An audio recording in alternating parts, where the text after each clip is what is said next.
praktekkan di perkara kehidupan kami. Di dalam hidup kami akan mulai perjalanan dalam nama Yesus kami berdoa.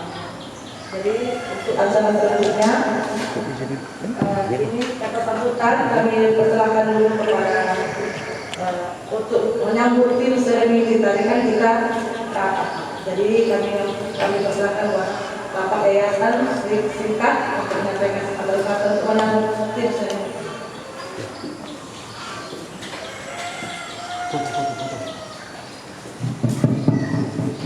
Pertama-tama mesti katakan dengan Tuhan. Ras sebagai jujur dibahas waktu kesempatan dibahas tentang kita buka terlebih endah perpakai. Oke, tanggal 2 tanggal siwak sebelum 2020 sedang lain murid Februari 2020. Jadi ya ada pasu-pasu tapi berkat besar bahwa Serenity yang masih baru dibentuk didirikan oleh ibu ini, Ibu dan kita Christian Ibu Linti bisa artinya langsung membuat satu kegiatan yang sebenarnya anak sosial ini kan maunya ada juga lah pemasukannya entah dari usaha-usaha gitu ya supaya bisa dari itu dia bisa membantu orang lain seperti yayasan YPK cara sebenarnya ini sebagai sebenarnya ya mungkin nah jadi bujur itu sendiri ras kesempatan ini kami bujur dan berkelanjutanlah kerjasama Serenity dengan YPK cabang Siliwangi bujur.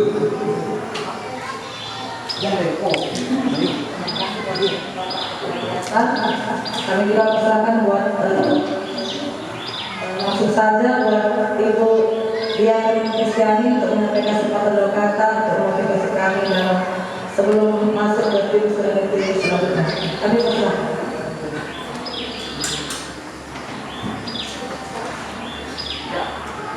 Selamat pagi, Mas Batantina. Selamat pagi. Salam. Salam. Coba lihat dulu buka kami semua. Sedia atau enggak? Sedia. Aku beda dengan kuda ini. Iya kan?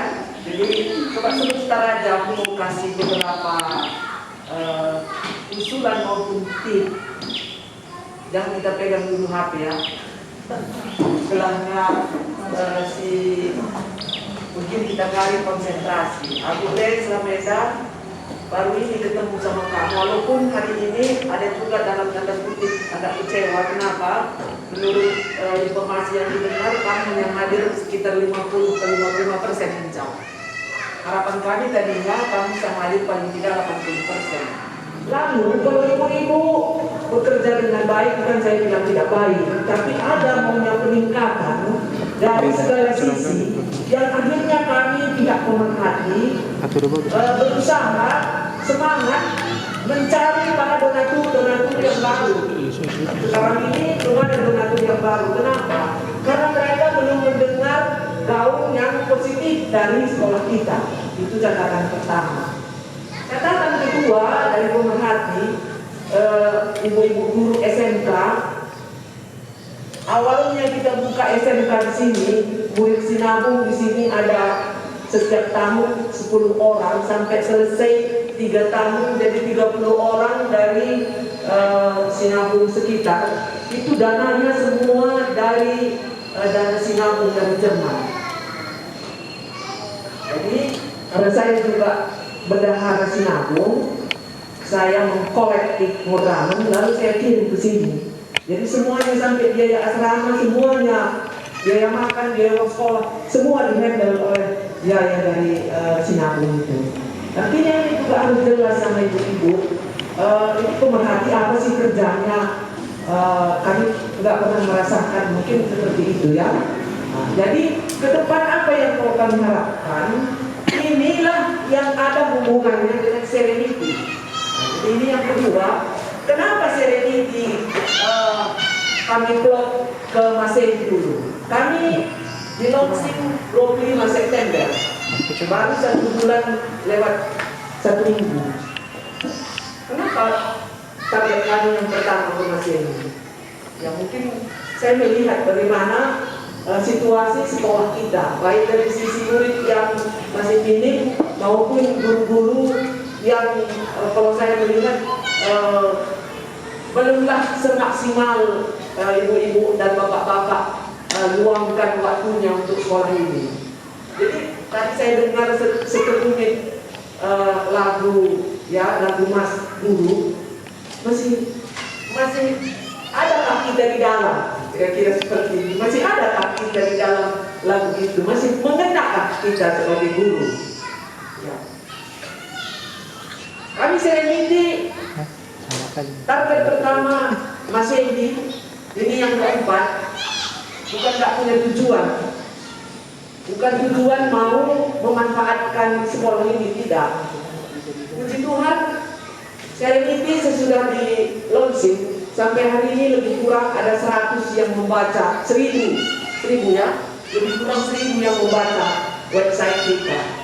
Setiap hari lebih kurang 20 ke 30 yang membaca, yang membuka mereka. Kan kita lihat di datanya. Lalu YouTube baru 30. Jadi kami dari pengurus maupun tim Serenity melihat kok cuma 30. Seandainya Bapak Ibu guru-guru yang di sini melihat apa yang kami lakukan sejak yang pertama ke murid SD, SMP, SMK, hanya satu yang kami minta, tolong di subscribe dan juga dibaca. Saya nggak tahu apakah guru-guru yang hadir hari ini sudah membuka web kami, tapi mohon karena itu tidak ada sedikit pun kami mengharapkan lebih dari itu. Enggak. Kenapa kami butuh subscribe? Karena artinya itu seandainya seperti dibilang Pak Pendeta tadi, kita ini memang dalam hal sosial, tapi tidak akan pernah dilupakan bisnisnya. Kalau nggak, dari mana kami membiayai event-event yang seperti ini? Ya, jadi mohon kepada ibu-ibu dan bapak guru supaya mengakomodir apa yang kami harapkan dari Bapak Ibu. Jangankan dulu dari Bapak Ibu, kalau ibu-ibu mau mengarahkan anak-anak SMP saja, kemarin waktu SMP lebih kurang ada 60, ya, 60 orang yang ikut. Tidak usah kita buat 100% yang 60, 80% aja, lebih kurang 48 orang misalnya. Membuka YouTube, gampang sekali. Asal diklik sudah keluar itu Serenity, rumah motivasi. Itu yang kami harapkan. Lalu Serenity ini apa sebenarnya visinya? Visinya adalah mendampingi dan memberi solusi secara profesional dan inovatif. Ya. Untuk siapa ini? Untuk siapa ini pendampingan dan solusi? Untuk siapa yang mau kami berikan? Untuk yang 6 bidang, ya, artinya dari 6 bidang ini ada pengembangan diri, ada pelatihan dan pengembangan anak dan keluarga, ada UMKM, ada pertanian, ada perempuan, ada hukum dan advokasi. Jadi 6 bidang ini kami bergerak. Hitungan pendeta sampai saat ini sudah waiting list ini yang mau bekerja sama dengan kita, dengan Serenity. Jadi kami sebenarnya nggak mau berhenti di sini. Kami melihat hari ini kita akan berbicara dengan guru dan psikolog kita. Ke depan seperti yang diharapkan ketua yang tadi, kita akan tidak berhenti. Kita sedang menjajaki kerjasama dengan provinsi, dengan Kabupaten Deli Serdang dan Manukau. Manukau nanti bisa dikolaborasikan, kita buat webinar atau tatap muka. Bagaimana sebenarnya guru yang berkarakter? Ya. Tidak usah bayar, kita tidak bayar. Kalau soal bisnisnya di luar ini, kita akan mencari lagi bagaimana caranya supaya Serenity bisa bekerja maksimal. Lalu kamu juga mendapat ilmu, mendapat masukan. Tapi mau merubah diri, ya, mau merubah diri. Apa yang kami guru tentunya adik-adik lagi mengajar dengan hati yang paling tulus. Biasanya itu takkan bisa kita mengajar dengan maksimal. Tapi selalu kita hitung-hitungan. Ada bagian Ibu Kari, beri energi Ibu saja, gaji Ibu PAC, sebenarnya tidak seperti itu. Kami sebenarnya sama dengan saya pelayan, ya. Jangan dulu harap soal gaji. Kalau saya mengatakan maksimal, kan tim pemerhati dan yayasan juga bisa sinkron kita seperti itu. Jadi kami harapkan dari teman-teman maupun guru-guru dari yayasan juga supaya kami tim Serenity yang memang hadir di sini sudah 4 kali. Nanti dari psikolog kita menjelaskan kira-kira dari 4 kali ini 3 kali sudah ikut, ini yang keempat, apa-apa aja yang kira-kira bisa ada peningkatan, ya. Jadi nanti ke depan dari pihak sekolah juga dari 6 bidang ini kira-kira kalau pihak sekolah dan yayasan mau meneruskan kerjasama kita dalam hal apa selain daripada ini, misalnya pengembangan diri sebagai guru, itu kita akan bicarakan lebih detail. Jadi ini yang bisa kami sampaikan dari tim Serenity. Sekali lagi kami ucapkan terima kasih buat semua ibu guru, bapak guru, yayasan, ya, terutama teman-teman dari tim Serenity yang setiap kali kita bertemu di sini semuanya semangat. Semoga ke depan Serenity terus semakin eksis seperti Pak Pendeta bilang tadi, dan mohon doa dari Bapak Ibu sekalian. Sekali lagi terima kasih buat kita semua. Tuhan Yesus memberkati. Apa yang saya pesan begini tadi ya, pulang lagi ke Serenity semua, paling tidak kita ajak juga anak-anak kita untuk mulai organisasi. Setuju? Binawan kebetulan gitu lah. Baiklah, saat ini kita akan persilakan buat tim psikologi untuk menyampaikan psikolog untuk menyampaikan. Tadi sudah dengar beberapa pembuka ya dari Bapak Ketua Yayasan dan juga dari founder Serenity yang juga berperan sebagai pemerhati di sini. Tapi saya menangkap aura-aura jadi berat bebannya gitu ya. Gak usah merasa bahwa ada sesuatu yang jadi beban, tapi mudah-mudahan dari materi kita hari ini ada lagi yang diingatkan sebagai orang-orang yang menyandang gelar guru, apa sih sebenarnya yang diharapkan dari kita, gitu ya Bapak Ibu ya. Dan kita mungkin metodenya lebih ke diskusi, sharing tentang pengalaman Bapak Ibu, saya akan berikan pengetahuan yang bisa mengembangkan wawasan kita. Nah, seperti biasanya kalau bawa acara kayak gini bersama ibu-ibu, gitu ya, tantangan terbesar, bosan dengan materi yang diberikan karena merasa itu udah tahu, agak susah diterapkan di lapangan, gitu ya, sehingga kita fokus ke hal lain. Entah tadi di rumah ada makanan anak yang belum selesai disiapkan, pakaian yang belum selesai dicuci, atau lebih senang melihat media sosialnya, gitu ya.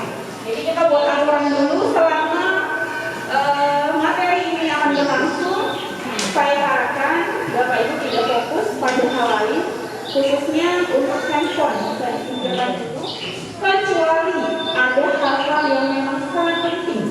Misalnya panggilan dadakan, gitu ya, boleh silakan mengangkat telepon atau membalas chat, tapi jangan sekali-kali, karena sia-sia, gitu ya, kehadiran kita hari ini di sini sampai sekitar jam 12 nanti kalau kita tidak selesai. Baik, seperti yang sudah diperkenalkan, saya akan meminta guru Purba, saya lulusan dari Fakultas Psikologi Unpad, S2-nya, S1-nya dari USU. Nah, sebelum saya mengambil profesi psikologi, saya juga bekerja sebagai guru untuk anak-anak berkebutuhan khusus. Jadi saya paham betul gimana rasanya harus memikirkan ide-ide integrasi, terutama kalau anak tidak cocok dengan metode kita, Bapak Ibu ya. Terus juga tantangannya ketika kita harus update informasi tentang anak itu sekarang gimana sih, perkembangannya apa sih, yang dia butuhkan apa sih, gitu ya, dari lingkungan. Belum lagi kita update informasi dari keluarganya. Kemarin waktu saya bawa materi pada anak SD, SMP, SMK, dari yang diskusi kita lakukan, saya bisa dapat gambaran bahwa anak-anak yang sekolah di sini latar belakang keluarganya sangat beragam. Dan dari yang mereka ceritakan, itu menjadi tantangan yang besar ketika mereka mengikuti pendidikan di sini, khususnya untuk anak-anak SMK. Semuanya ada banyak hal yang mereka ceritakan yang tampaknya udah nggak ada harapan gitu, karena latar belakangnya. Sehingga saya rasa materi kita hari ini sangat penting untuk menjadi pengetahuan dan dasar bagi kita sebagai pendidik untuk anak-anak ini. Karena kenapa? Nanti kita akan lihat apa sih kaitannya masa depan anak ke depan dengan kehadiran seorang guru. Nah, sebelum kita lanjut, saya ingin Bapak Ibu melihat tayangan video ini. Lalu silakan dilihat, didengar, dan dihayati terkait peran Bapak Ibu sebagai guru dan apa yang Bapak Ibu sudah kerjakan selama ini. Ya.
Ishak dan Ihayati ya. Saya yang bertanya pada dua orang, ada bapak ibu guru yang paling lama mengajar di sini? Oh, ibu ini. Boleh Bu diceritakan kesannya ketika mendengar kata-kata ini? Ibu kapan terakhir mendengar lagu ini diputar? Sudah lama atau baru? Sudah lama. Apa yang ibu berarti sudah sering ya Bu sebenarnya? Ibu sudah mengajar berapa tahun?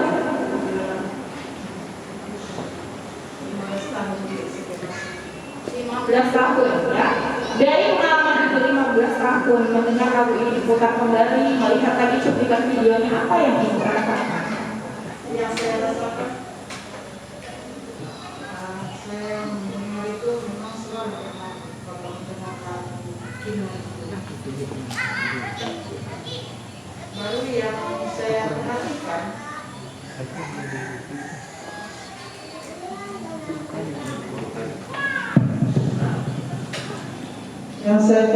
di sini adalah semangat guru beserta dengan siswanya ada di dalam untuk meningkatkan kerjasama yang baik. Dan kedua, daripada guru dan siswa ini ada kepedulian, saling tolong menolong dan selalu kerjasama. Terima kasih. Oke, boleh ceritakan tantangan yang ibu rasakan terbesar menjadi seorang guru selama 15 tahun? Tantangan yang terbesar dalam selama 15 tahun sama juga dengan yang kita hadapi pada zaman sekarang, yaitu tantangan yang paling besar kadang-kadang anak ini kurang peduli. Moral dari anak-anak ini sudah semakin menurun, dan bagaimana hasil yang didapat oleh siswa itu semakin menurun. Keharmonisan pun di dalam sekolah ini pun semakin menurun saya lihat. Terima kasih. Oke, berarti tantangan baik dari siswa dan juga sekolahnya sendiri gitu ya Bu ya. Oke, selama 15 tahun ibu mengamati itu ada penurunan, khususnya buat karakter anak dan hasil prestasinya gitu.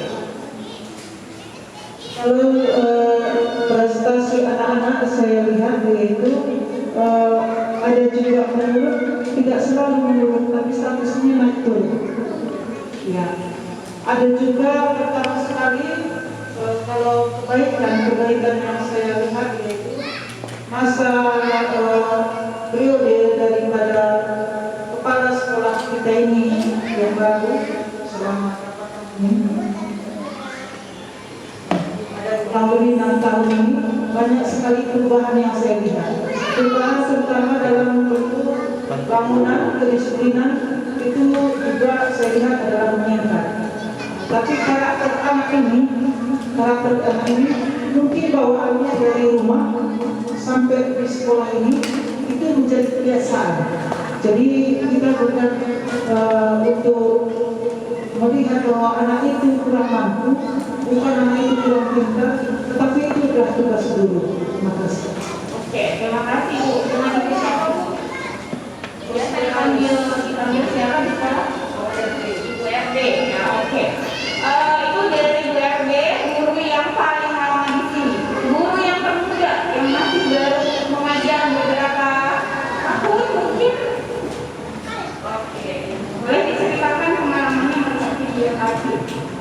Terima kasih, nama saya Vanessa Purnarian. Kalau pengalaman yang saya lihat, di sini tadi ada dua jenis guru.